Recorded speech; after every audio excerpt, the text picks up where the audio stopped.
Set Pass podcast with your main boy, Dean, aka the Scoop Dog, with Anthony, get your ass out, with Rich, also known as No One Sleeps in Tokyo, with Andy, the Greek magician. Nice. Andy's here this week. Normally Andy's with us, but we're just introducing him this week. We've got a lot of new subjects to talk about. The new shaddol structure decks, which is probably like some of the best structure deck that we've seen in like a long time. Like because like there's been so many, like Yu-Gi-Oh is probably the only card game. I mean, Magic do okay as well, but Yu-Gi-Oh really are printing structure decks you can fucking play with. I don't know about you, but I've only gotten back into the game a couple of years ago. I stopped around the GX era. Yeah. And I've noticed, especially since the Soulburner structure deck for Salamangrates, I've noticed they made a real effort to reprint cards in there that they know the player base will want. Yeah. Like Soulburner, that introduced the common Ash Blossom. That was a 50 quid secret rare before that. Yeah. See, that's the same with when I first got back into it, well, when I was just not getting back into it, but like as I was getting more and more into it, is when Pot of Desires was 100 quid secret. Oh, yeah. And then they Endymion structure deck last year.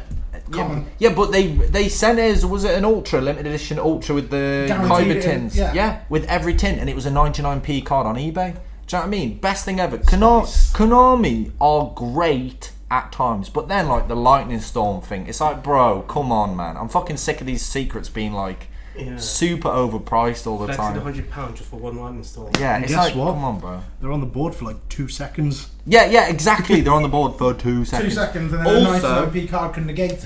Talking about the new shaddol deck, I showed this No One Sleeps in Tokyo, aka your boy Rich, earlier, Soon as I show you it, you will be like, you will not be able to unsee it. Literally, listeners, if you've got these cards, go pull these cards out. Literally pull these cards out and look at them. Pull these cards out, Did you ever used to watch the anime Zoids? Oh yeah. Bro, Shield Liger. Shield Liger, innit? That is Shield Liger. They're Zoids. Just for those of you who can't see the cards he's pointing, can you just tell them? Yeah. So basically, I'm talking about Shaddol Dragon and Shaddol Beast, Go pull these cards up, and then go pull up the original Zoids Chaotic Century. Yeah, Chaotic Century. Yeah. Anime. Yeah, anime. Old anime, like old anime with like 3D rendering or something like that. Oh, mate, it was so really good back in the day. Really. Shaddol Dragon would be the Shield Liger, and Beast would be Blade Liger, I think it was called. I can't remember. Like, you'd have to pull it up. Do you know what I mean? Like, it's been so long since I watched them. But to be fair, I think Zoids is still going. I think there's a lot of new there is Zoid stuff going on. But like, man, I used to have loads of Zoids. As soon as you showed me that, man, I was like, but the thing is, I thought that as soon as I seen it, because I've been playing YGO, and everyone on YGO at the minute is playing Shaddol, because obviously the new structure deck. But the thing is though, like, the good thing about this structure deck is it's just so good. The thing is, it's got like, as soon as Simply Unlucky went through it, and I seen like Lava Golem, I was like, mate. And then I seen BLS, I was like, mate. It doesn't matter, bro. Still, like, Twin Twister, Super Poly. You're super poly, mate. Because the thing is that, the thing is I'm happy about these, is that one, the Shaddol deck is actually competitive. Like, Invoked, like, I mean, I've been playing Invoked since Fusion and Forces. As soon as I seen that, I liked it, because I just like, satanic stuff anyway, and it's all based off Aleister Crowley and stuff like that. Which I also want to talk about some of the lore as well, because obviously you guys see my new deck. I've been playing Ancient Warriors. Do you know what I mean? What do you think of the Ancient Warriors? Good. They look pretty cool. I like the fact that they bounce a lot. It's a lot of. It's a lot of. I feel like if you don't know what you're doing, they're going to be such a pain to get rid of. Having the 2 level 4s on field. If you control another Ancient Warrior, can't attack this monster. You get the other one on the field, you can't attack it. Yeah, you can't attack it. And you've got yourself into a little loop. It's like a pseudo fog blade. But have you seen the new Link monster coming out from? No.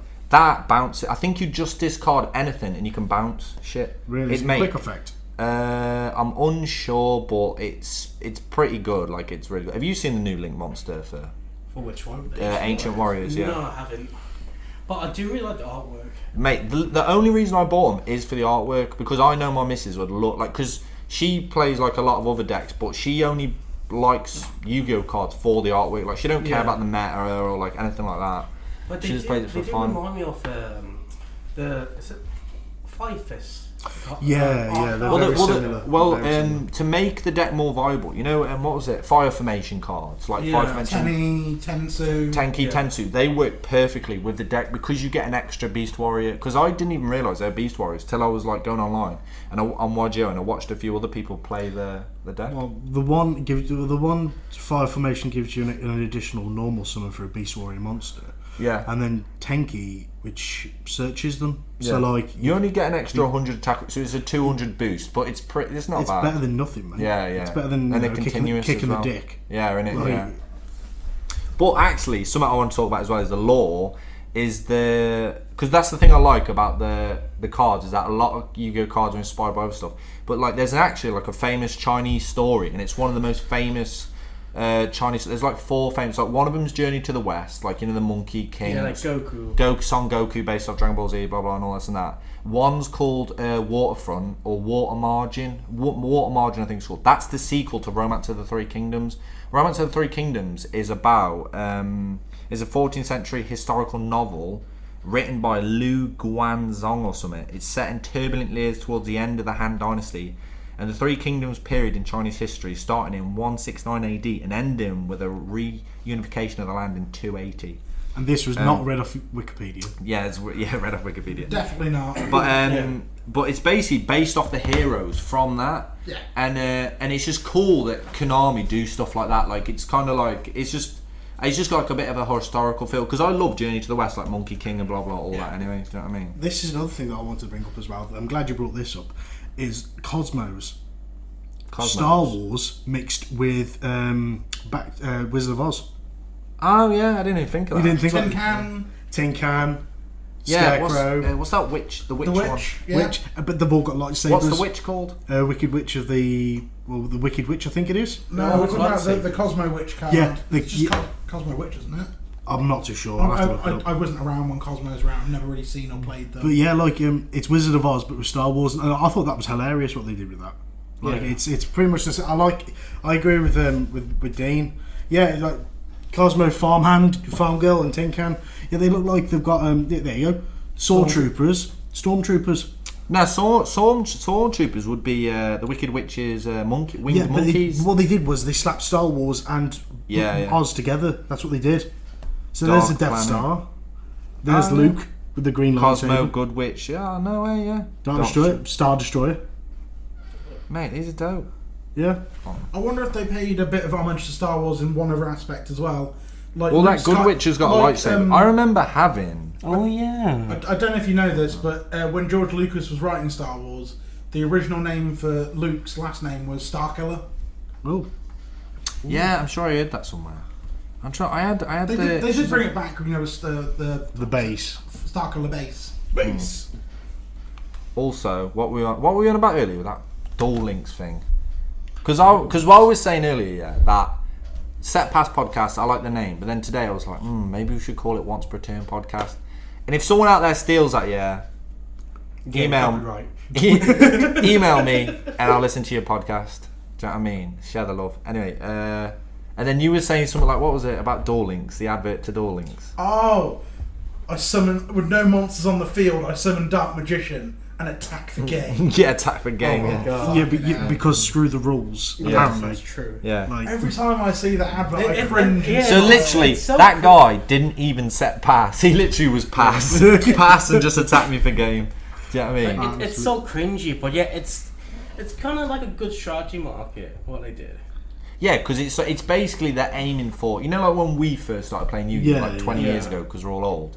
Like, when you go back to the first 2 or 3 base sets of the card game, when there was barely any effect monsters, it was just all normal monsters. A little bit of tribute summoning now. Yeah. Instead of like Loud does not know how to tribute summon. Okay, we all know that. But like, yeah, because like before, like now, like today's game, it takes 2 to 4 turns to finish game. Where the old style, like 20 plus turns. Oh got 20 plus turns. You could deck out. You could deck out easy back in the day. Yeah. Like the meta of back in the day was pretty hilarious. Like, do you know what it was? No. It was hand destruction. Like, you ripped cards from your opponent's hands constantly to win the game. Like, a good combo back in the day was Foolish Burial, a Summon Skull, then activate Monster Reborn.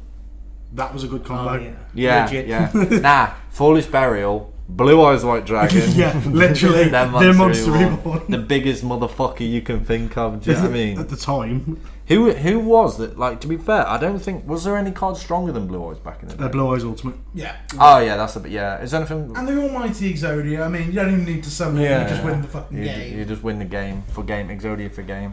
Well, this is one of the things I wanted to bring up as well today. Is Dual Overload. That's coming out soon. Oh my god, yes. Not just the new cards, but some of the spicy reprints Yes. we're getting. All that See, I don't know a lot about Again, the reprints. I'll preface this by saying most of it is speculation at the moment. We only know a few set cards that are coming out, like Christian Needle Fiber, or Halifax as we're going to call it. Right, everyone has been talking about Needle Fiber, yeah, because I don't like Weeble Wobble Fiber, yeah. What does Needle Fiber do? It's not actually called needle fiber. It's called something else. Yeah, it's called Halifax. Halifax, if it's legit. It's called It's Halifax or something. I can't even say. Wouldn't it be amazing if they had the black guy from the Halifax advert? Someone out there, if you're listening, you need to Photoshop his face onto Crystal Needle Fiber. Yeah, Halifax. What does Needle Fiber do? So it's a link to that requires 2 monsters, including a tuner. When it's summoned, I think it specs a tuner from deck or grave, and then it's got a floating effect. Oh, she's just a free. So you can get a free synchro tuner from your extra deck for free. So it's just plus as fuck. Basically, yeah. Yeah. But like, I want to talk more about like some of the cards that I think are going to make a bit of a difference. Like, obviously, Needle Fiber is. Let's be honest. Yeah. If you love synchros. If you love synchros, but I want to know more about the Bajinki Link 2 that's coming out, which helps Xyz monsters because I love Xyz. What the fuck is Bajinki? It's an Xyz archetype that came out a while ago. It's like a weird control based Xyz archetype, I think it is. You and your control decks. Oh yeah, mate, I hate control. Tell you what, gangster. Right, you've been playing YGO, yeah? Yeah. And like YGO Pro is basically just online Yu-Gi-Oh, yeah. And I love it because, for example, it's good because it helps me learn Ancient Warriors it's fast. It's a good way to practice without actually buying the deck. Yeah, and like without spending hours reading the cards and getting confused, like it kind of just does that all for you. But the only thing about YGO Pro is that I do sometimes have problems with the chain links on the actual. Yeah, I had a chain link, you know, with Trickstar Reincarnation, and then I tried to draw and unlock them, and it I just didn't do it or something. Really? There might have been something that interrupted it and made it miss timing. It can that's the thing. Because the thing is, there's so much stuff going on. Oh man, I went against this guy. Yeah, he had the worst control deck I ever seen. He beat me with nothing on the field. Yeah, and you probably know this combo already, but it was. What is it? Mystic Mine. Mystic Mine, Pot of the Old Man. Poison of the Old Man and Field Barrier. Field Barrier, and I was like, mate, so scummy, isn't it? Yeah, but I beat him. Yeah, actually I said he beat me, but he didn't beat me. I beat him. Do you know how I beat him? You scooped. No. For once I didn't scoop, yeah? So I set a trap card, yeah? And then he goes, oh, you're dead in 7 turns or some shit, yeah? And I said, I've got something better. And he goes, what? He activates a card, yeah? And I do nothing. You know, and he's waiting for you to respond. Yeah. And the timer's going down and down and down and down and down. And then he goes, question mark. I said, this is me winning. And then he goes, how? And then I click no. And he goes, you'll lose. And I go, what? Do you want me to win or lose? And he goes, no, I want to win. And then it's like, so you want to win? He's like, yeah. I'm like, okay. And then I go, so you don't want me to time out? He goes, no. I said, yeah, so I'll lose. And he goes, no, I want to win. And I'm like, so I click, so I don't activate my effect yet. So obviously I let him have his turn. He activates, and then it's his turn. You know, so the timer resets. Yeah. And then I just sit on it again. You're just waiting for it to go. And he goes, you keep doing this, I'm going to quit. I go, okay, so I win.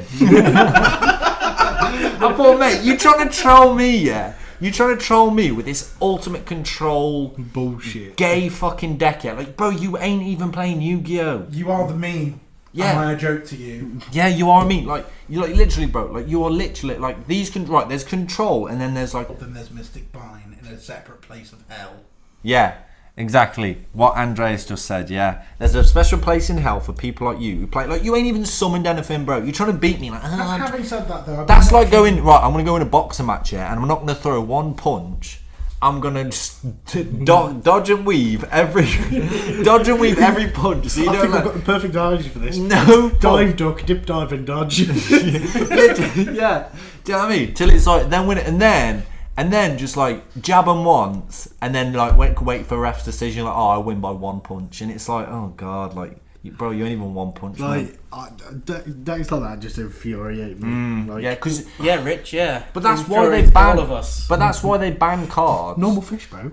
Normal fish is lit. Deck profile coming soon. Also, you can go on the YouTube if you're listening to us on YouTube. Thank you very much. But if you're on Castbox, subscribe to us. Leave a comment down below. Any questions you got, we'll respond to. And make sure to click that bell on notifications. Oh baby! Well, there goes the sellout portion. Oh baby! Nah, our sellout is Five Guys. If you're listening, yeah, give us a discount, bro. Because we want Five Guys in our mouths. Oh mate, I love Five Guys in my mouth, man. That creamy Five Guys burger. Hold on, mate. I missed the part about YouTube. Yeah, deck profile coming soon on Rich's Normal Fish. If you've not seen it already. So I played against a Normal Fish deck on yugioh. Really? Yeah. He's I don't know if I beat him. I think I scooped. Do you know what I mean? So I didn't lose. Do you know what I mean? If you scoop, you do not lose. Now this is up for debate still, but we just go by the fact that if you scoop, you don't lose. The Bible according to Scoop Dog. Yes, the How Not to Lose by Scoop Dog. Yeah, Book coming soon. Yeah, book coming soon. Yeah, you can't lose if you scoop. Literally. Like how many duels have I lost? None. Yeah, exactly, because you scoop before they beat you. Anyway, can we get back to the subject of dual overload, please? Dual overload. Because this literally trailed off. What I want to look forward to is Ojama Emperor. Oh mate, no, yeah. This Link 3 is hilarious. Smash into him with Ojama Green. You've seen the pictures of it. How derpy does it look as well? Oh, it looks just pure troll. Derp. I just want someone to smack me while I've got it on the field. It's like, yeah. What's the effect of Ojama Emperor? So like, if you don't know what it is, this is what on the link it says has 0 attack. So while Ojama Country's on the field, it has 3,000 attack. Yeah. Any damage involving this card, your opponent takes instead, and it can summon Ojamas from the graveyard once per turn. The fusion ones. So if you get like Ojama Knight and Ojama King in graveyard, you can spec both. You can get one or the other, and then lock your opponent out. You can't summon. Yeah, that's fine. But so basically, if the Ojama Emperor is out, yeah, any battle damage I would take, they take instead. Yeah. So involving Ojama Emperor, I think. Huh? I think it's involving the actual card. So basically, all you would do is get like Ojama Green out or something with 0 attack and just smash into their big boys. If it's a case of if you have an Ojama and it is a case of you having the Ojama attack and you take the damage, then yeah.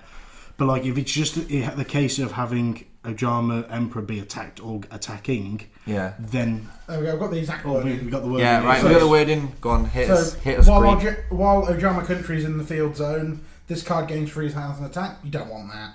That's shit. You don't want that. And also, it cannot be destroyed by card effects. Your opponent takes any battle damage you would have taken from attacks on this card. Oh, so only Ojama Emperor. Yeah. Is that while the field card is active? No. What? Wow. It only gains the attack while Ojama Country's on the field. There's a full stop, chaps. Or cannot be destroyed by card effects. Full stop. Your opponent takes any. Wow. Okay. So someone it still can get super polyed. Wow. Well, yeah, anything can get super polyed. That's 3 cards in the 40, and if you're not running a 60 card mega deck, like also, yeah, Contact Fuse, Kaiju. Great. Again, 3 cards potentially in a deck. Like the odds of having that. Okay, yeah, fair enough. If you run 3, that's fair. But like, even though if you get that out, you're still going to just go. Hold on, Andy was saying this to me earlier. Yeah, you may have 3 super polys, but Anaconda, Predaplant, Anaconda. Oh, yes. Oh, so we were talking about this earlier, and one of the stipulations of the card. So you pay 2,000 to use the effect. Its effect becomes the fusion card that you sent to the graveyard. But if that fusion card's a once per turn, you can still use it that turn because you're using the effect via a monster effect. Yeah, it's the same way Dark Lord's working it. Like, because Dark Lord, you send, except it's the reverse. Because Dark Lord, you send the spell or trap from the graveyard to the deck to activate it. Yeah, but yeah, and you can do it. That's pretty amazing, to be fair. But with Super Poly, it's a lot of resources because it requires you to not only be able to get this card on the field, you have to have the Super Poly in hand and 2 extra cards to discard because you'd have to discard twice. Oh yeah. That's only if you activate like the Super Poly. Yeah, but if you had a deck like say ABC or something, discarding is good. You want to discard your ABC? Yeah, literally. Yeah. Do you know what I mean? Or like what other decks to discard a lot with? It's anything to do with dangers, essentially. Yeah, discard dangers. Dark World. Yeah, Dark World. So basically, Danger ABCO Jama is going to be a nightmare. Shaddols? Shaddols. Danger Shaddols. Ditch your Shaddol off a Super Poly. Anyway, yeah. So it's mad with Shaddol, like how they made like the invocation stuff, the cards and the spells, like shot the roof as the prize for it. Invoke. I said that. Like, that's why I bought the Shaddol structure decks because I thought I've got all the Alistair stuff, like the invoke stuff, and I couldn't believe how much it's gone up.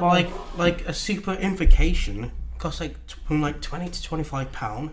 A secret rare, £40 to £50. But this is the thing we need to change. I'm not even finished. Ultimate rare. Guess how much? How much? 120. The last one I checked was £100. Yeah. For Invocation Ultimate Rare. Yeah. That was insane. Literally 2 weeks ago, it was like £50. Yeah, or even less. It's spiked like. To be fair, Invocation is my favourite. Invocation is my favourite Ultimate Rare art. Yeah, that is true. Nice. But deck profile coming soon with your boy. Get your rat out. On the topic of rarities, of Shaddol. Those Konami leaks we've had from Japan about the new gold rare foiling. They've kind of got like a raised edge to them. I showed it to you earlier. Yeah, I've seen the pictures. They look It's so like lovely. a reverse Ultimate Rare. I tell you what, I always hate. I mean, we all hate it. I don't hate gold rare. All you guys hate gold rare. I like hate gold gold rare. XZ. That's the only gold rares I like. So I like black and gold. As Black and yellow. I do like the gold secret rares. They look quite nice. That secret rare. You're wrong. Okay, Am I wrong? hold on. Let's talk about rarity bumps. Yeah. Oh, Who doesn't like gold? me. No. I'm not saying I don't like gold. I'm saying I don't like the gold secrets because they're horrible. Yeah, gold and secrets they are are too shiny. Yeah. There is such a thing as too shiny. You look at it. Secret rare Okay, XEs first of all, is the best, but solid gold on a Yu-Gi-Oh card looks fake. I hate it. How sick does that Phantom Knight trap card in gold secret? Terrible. It looks horrible. Really? Terrible. No, that Yes. looks lovely. No. It's terrible. it's so tacky. It's like gold freezer tacky. Yeah, like you don't really see people playing platinum cards anymore.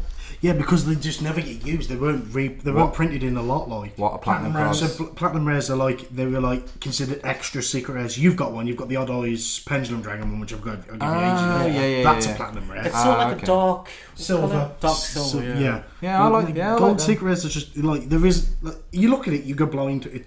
That's it. You literally go blind. You remember getting the movie pack, the special editions? You had the gold rare, Obelisk. secret, Dark Magician's Blue Eyes. They were too shiny. Yeah. There is such a thing as too shiny, my friend. Yeah, there is. Yeah. Hello, this is made for children. It's supposed to make it like spectacular. That's a personal attack on Konami. Okay, Mr. Fabulous, calm down. Says the 32-year-old Yeah, so. And one. Okay, Boomer. with the flex. Yeah, okay, How Boomer. dare you call me a boomer? I take offense Anyway. to that. So another card I want to just briefly touch on is the Link one for Relinquished. Oh yes. Ooh, and That is interesting. I want that card. Yeah, I do want Quite that. a lot. I've played. A few people have used it on me on YGO Pro, and I'm not that impressed with it, honestly. Really? Like I do see the hype. I see the hype, but it's also I know as soon as that drops. To something though. I think it's still something. I think it's got a point to something, hasn't it? I'm unsure, but it's just that I know that's going to be expensive. Yeah. Do you know what I mean? Anything to do with, like, I love the Relinquished art and stuff like Relinquished, Millennium Eyes and Well, stuff I've still got that. To be fair, I've seen when I was in the Philippines to see my mate Kieran to get married.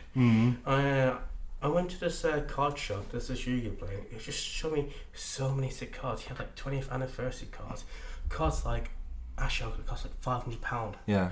And like the first time I saw that Relentless card, it looked so sick. The artwork. Do they play a lot of Yu-Gi-Oh in the Philippines? Yeah, they do play a lot of Yu-Gi-Oh in the Philippines, but it's majority of like the shops I went into, they sell more Magic cards over there. What language is it in? Do they have it in English? Or? No, like they speak English and they speak Tagalog. Yeah. Tagalog, yeah. yeah.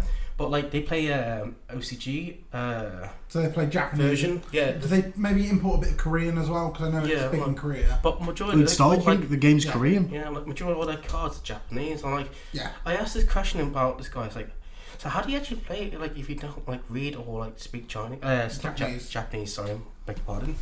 And it's like, oh, what I usually do is like the members off by head. Like, so Ash, Called by the Grave, they already know that in their head. Yeah, because so of the staples. It's basically what we staples, do anyway. Yeah. It's kind of like when you play a video game. Like you don't even look at the buttons; you just know what it does. Yeah. It's kind of like when you play so much Yu-Gi-Oh, you kind of know. Like someone says "called," you're like "Called by the Grave." You know what it does. So that's like I don't know about you, but playing Pokemon games growing up. Yeah. The Dark Tunnel in red, blue, and yellow. I don't know about you, but I could go through that entire tunnel without using Flash because I just knew the layout. Yeah, exactly. Yeah, but yeah, that makes sense. I'm sure I remember. And like the way they like find out what actually card do, they use this bottom left code there. Because over in the OCG, I think they've got like, I think it is they've got like some sort of translator thing for it. Yeah, they use an app for it. They're bringing that to the TCG as well. That app. I never knew that. That's amazing. That's really, really cool.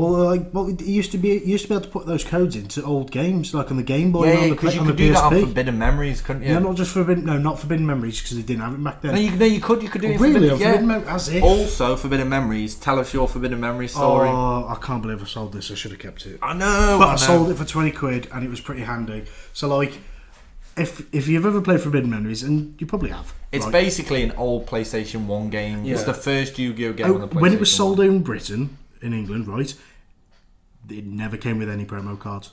Never. Like you. But every Yu-Gi-Oh game after that has had a promo basically card. has had like an excess amount of promo cards. But obviously, Forbidden Memories, when it was sold over here, didn't have them. The only place that you could get them is in America, and I ended up having one, which was the Harpy's Pet Dragon in Prismatic Secret, and I had no idea how much it was worth. I checked online; it was ended up being like 150 quid mint. I was well shocked. Yours wasn't too bad. It was a little bit beat up. It was a little bit, considering you had it when you were like a kid. The fact of the matter is, it was over here. It was an American card. Like, but that's the same. Do you remember as a kid, like somehow you'd end up with Japanese Pokemon cards? Yeah, but like you think that was before the internet? Yeah, so it's like how the fuck did we get hold of them? Yeah. I still have a Japanese Buster Blader from when I was year 6 at school. We had a Japanese exchange student come over. Oh yeah, you've still got that. Yeah, it's like it's got the original. It's like the effect is to the left and the attack. You know, like how they looked on the anime. Yeah. Yeah, the attack and defense was on the right, and then the effect was on the left. So basically like when Bandai printed it. Yeah. Like that. No. Bandai was Series 0 cursed series. Yeah. So like, if you look at the card layout, so like, where's the card text is, you've got the card text to the left, and then to the right of that, instead of it being underneath where it normally is, to the right of it, it's got all the attack and defense figures. Yeah. And that's how they used to look. They only changed it to the way they are now is because of how much writing was on each card. Who was that Japanese exchange student? Tell me about that dude. I can't remember much about him. Did he speak English? Yeah, he spoke English. He was quite a smart kid. I don't really remember much about him. We just played Yu-Gi-Oh, Beyblade, the typical stuff you did back in 2000. Beyblade. Back in 2003, mate. Hold on. Who was I'll say mine. My favouriteest Bit Beast was Drigger, or no, Warborg. Warborg was my favourite, but my best Beyblade was Master Dragoon top, Endurance Weight Disc, Master Dronza base, and it was fucking lit. Go. What was your favourite Bit Beast? And then your My Beyblade. favourite one was the Tiger one. Kai, isn't it? Drigger. Yeah. Mate, I remember back in the day at school, I bought the fucking stick. No, it's Ty. Is it Ty? Ty? Tyson, Max. Kai was the Phoenix guy. Yeah. And then not Drasil. Drasil was my favourite. that was Max. Who was Drigger? What was the guy's name? I Ray. That's it. Yeah, Ray. You like Ray? Yeah. Yeah. Ray was pretty dope. I like Ray. Back But his Beyblade was garbage. What Beyblade did you play with in school? I remember, like, back in school, I took a whole arena in my bag. And, like, every lunchtime, always play that in Beyblade. Let it rip. Yeah, I remember back in the day, because the lead was so short, like, people used, is it glue? Did they use to make it longer. Extra But longer then they did make a longer one, didn't they? extra rip. Yeah. Do you remember they did some like really silly ones? Like there was one that had like a spring-loaded base in it, and it would literally Jump. like Buckaroo. Eventually, it would just trigger a boing, and just like land on top of your opponent. Hold on, you got to say what Beyblade did you use in school? Well, it's like a mixture. Yeah. I said my mixture. What's your mixture? I don't really remember the mixture, but it was lit back in the day. What was your? So like my favourite bit beast was, believe it or not, none of the main character ones. Yeah. It was actually what was Kai's one? The Phoenix or whatever it was, the bird. Oh, Dronza. Yeah, Dronza Knight, the bird in armour with a sword. That's pretty dope. He was pretty cool. What Beyblade did you play with? The Beyblade. It was. No, I mean, what one did you play with? Yeah. You I'll played get to with it, that one. Yeah. So that was my bit beast that I always used. The one I had was the Phoenix. What was the? I can't remember the bit beast name again. Dronza. So Dronza's the second form. Yeah. Attack ring, endurance, the heavy endurance weight disc. Yeah. And it was what was that? What was Ray's old team's base? It was Ray's old team. I can't remember. I don't know. This is getting too nostalgic now. So, What's your favourite? So I liked the Green Seal one. Yeah. And I Max. had a custom, like a knockoff Japanese weight, extra heavy. Oh, weight I was disc literally in it, the one that you and get from extra, and extra ball bearings in it as well. Yeah, the one It you was get from like heavy the as petrol shit. station. Yeah, Like some and it would knockoff it one. would sit there. The whole point was it was so heavy, you'd bounce off it and it would just stay in the middle. Yeah, I remember a few wow. guys. They would just destroy other people. What Yu-Gi-Oh cards are based off Beyblades? Is it like Speedboy Terratops. Terratops? Speedboy Terratop. Oh, Yeah. that guy needs to come back at 3. Yeah. Okay. Anyway, so by the end of this podcast, you've realised that we're going to be signing out, and that what was it? Speedboy Spinny Tops needs to be back at 3 apparently, Konami. So if you're listening, put that back at 3. Five Guys, give us a sponsor. That's about it. Check us out on YouTube, Set Pass Podcast. Also, you can check us out on Castbox, which is an app. Just download it. Type in Set Pass Podcast, or one word, or however you want to put it, or Yu-Gi-Oh, and you'll find us on there. Okay, all right. Thanks, guys. Bye.